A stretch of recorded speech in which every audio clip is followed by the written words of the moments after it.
வணக்கம் மக்களே. தூக்கி வீசிய உறவுகள். திருப்பி மண்பானை உடஞ்சா என்ன செய்ய முடியும்? ஒன்றுமே செய்ய முடியாது. தூக்கி வீச தான் முடியும். உடஞ்சி போனது தான் திருப்பி ஒட்ட வச்சாலும் அது யூஸ் ஆகாது. அதுபோல் உறவுகளும் அதே மாதிரி தான். உறவுகளிடத்தில் மிகுந்த பாசம் வைத்தால் எப்போதும் ஒன்று போல் இருக்காது. ஒரு கட்டத்தில் அவர்கள் நம்மை தூக்கி எறியக்கூடும். அதனால் அதை நினச்சி முதல்ல புலம்பி அழுதுகிட்டே இருக்கக்கூடாது. நம்ம வாழ்க்கையை நம்ம கெடுத்துக்கூடக்கூடாது. தீதும் நன்றும் பிறர் தர வாரா.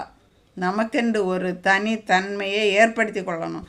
அதிக பாசமே துன்பத்துக்கு காரணம். அதனால் யார்கிட்டையும் அளவுக்கு மீறிய பாசம் வைக்கிறது நல்லதே இல்லை. அளவோடு பேசி அளவோட பாசம் வச்சுக்கிட்டு இருந்தால் எந்த கஷ்டமும் வராது. நன்றி மக்களே. லைக் பண்ணுங்கள், ஷேர் பண்ணுங்கள், சப்ஸ்கிரைப் பண்ணுங்கள்.